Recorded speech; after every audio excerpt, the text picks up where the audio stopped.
Hello everyone. So I'm working on this VW Corrado 1.8 supercharged motor, just resealing it. Head's being sent off.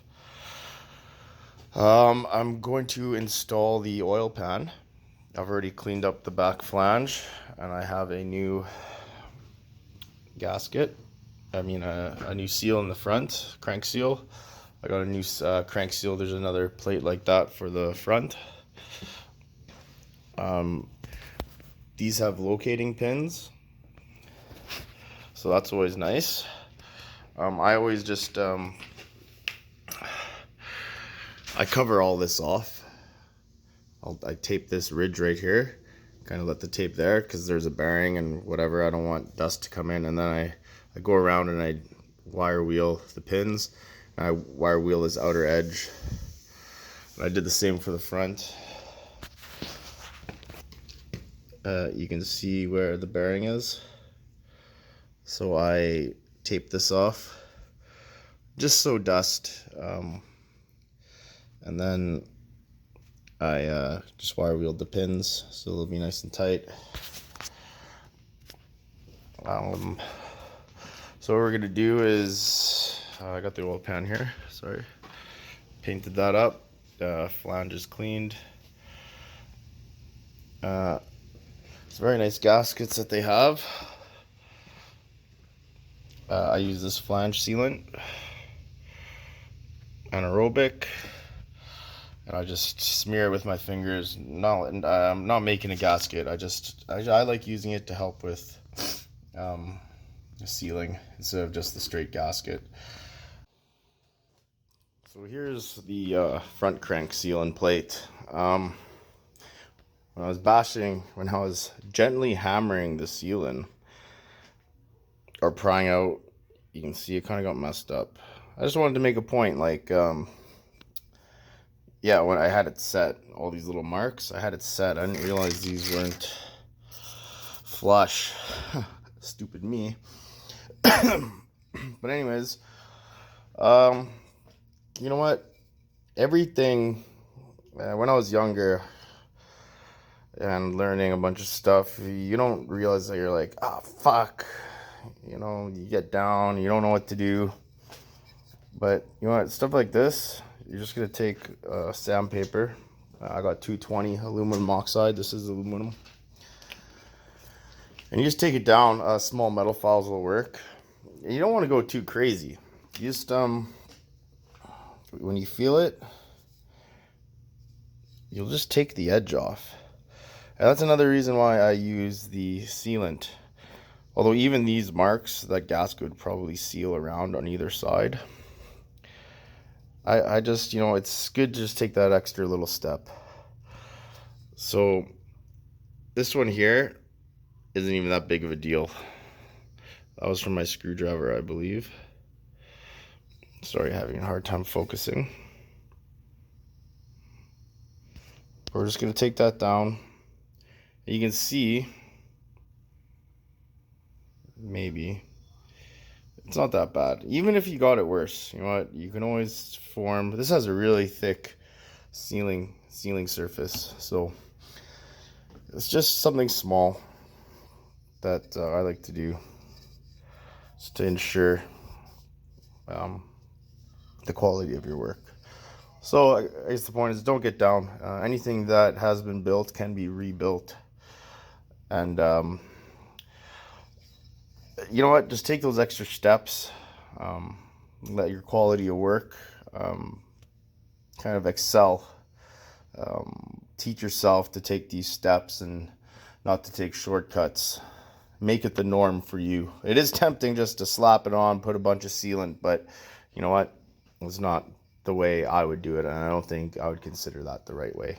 But anyways, so I'll sand this down, and then I'll show you the amount of flange sealant I use, which is none, basically none at all. So, okay, so I just dry fit all the gaskets.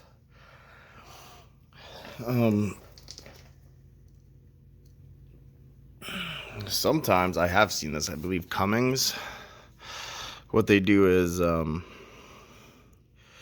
after you install this, you'll have overhang, and then you're supposed to trim it so it's flush. So we'll see once I get this back on the stand,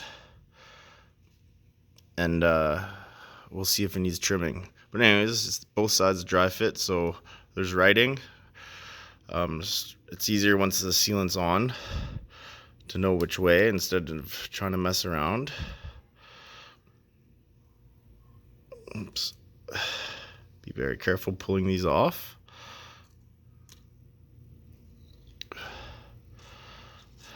Especially a vehicle like this, you are not finding these inside the city.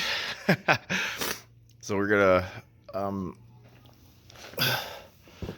okay, so for this sealant now, you're gonna want a piece of cardboard. I'm gonna have to go with a piece of cardboard. You set up your gaskets, and then you basically smear it on with your fingers. Make sure all your bolts are clean. Fit threads, your thread holes. If you have two brushes, those work great. Like those. I don't have my bench wire wheel here, so I'm not actually happy with how clean these are. Yeah, some of you guys are gonna be like, whoa, what do you mean clean the bolts? Yeah, like that. I ain't putting that back in. A little bit more work.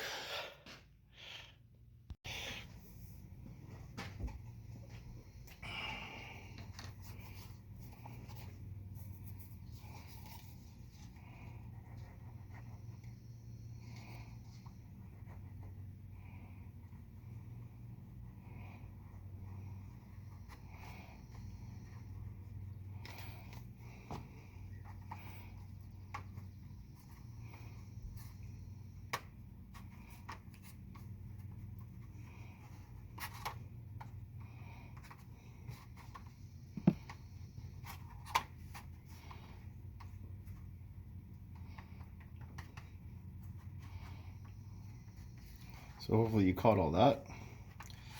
Very little.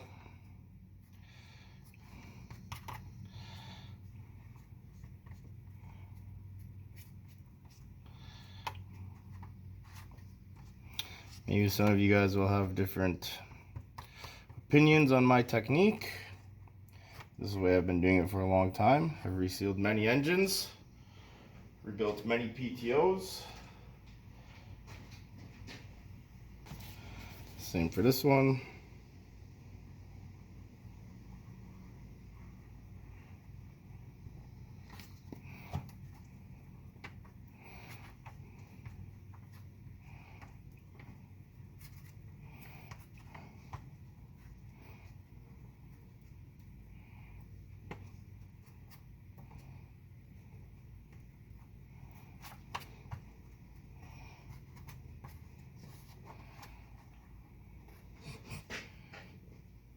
I'm just going to do the same thing. Just do a thin coat on either side.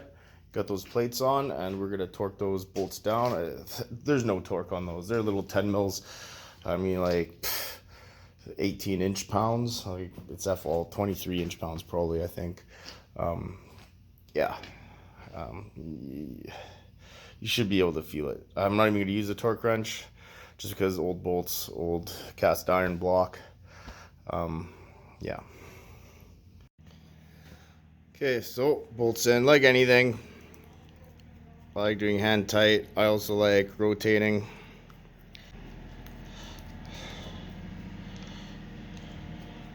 I think my dad's teaching the kids how to drive the tractors.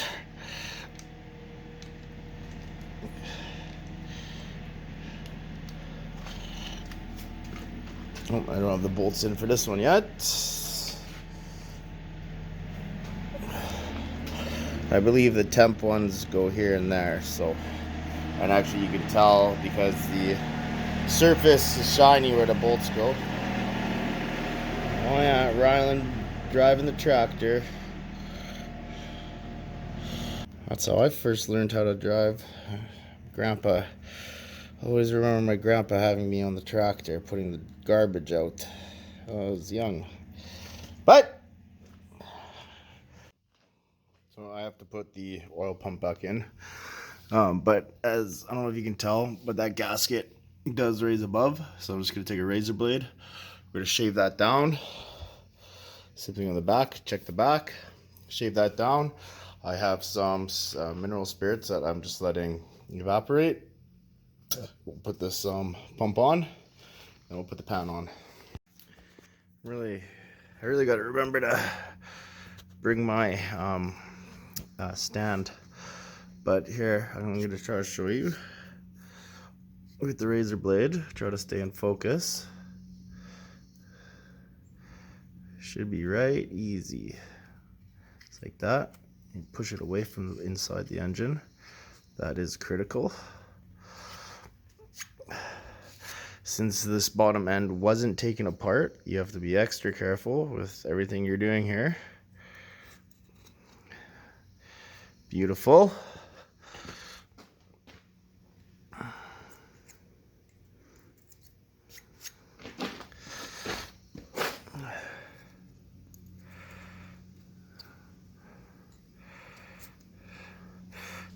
And you know what, you might have looked at that and been like, I don't need to do it, but let the razor blade do the talking. Like even this little bit here, like that's gum from like engine oil and stuff. Like this carbon. See what I mean?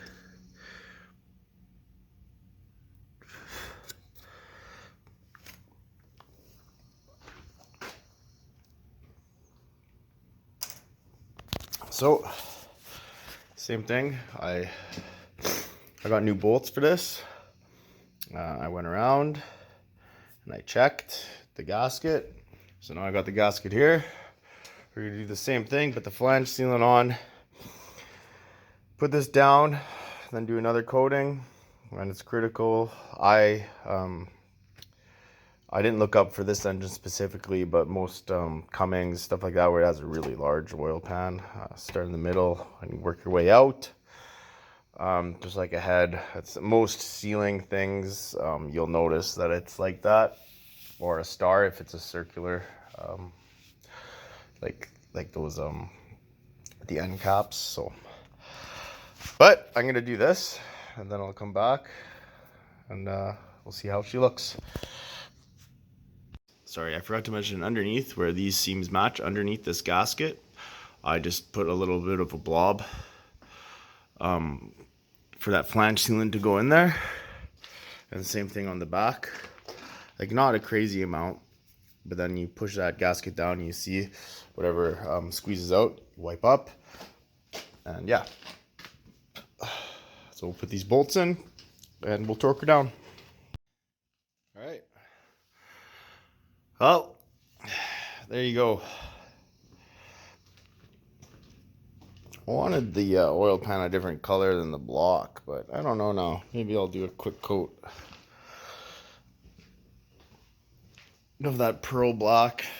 You're not going to see any of this, but anyways, hope you learned something. If not, still like and subscribe. Show me some love. And I'll have a few other little videos about this engine, I think. Well, have a good weekend. Like and subscribe. I'm going to go hang with my nephews. All four of them are here now playing baseball, so I'm going to go play some baseball, I think. Clean up here a bit. And so, all right. Love you all. See you next time.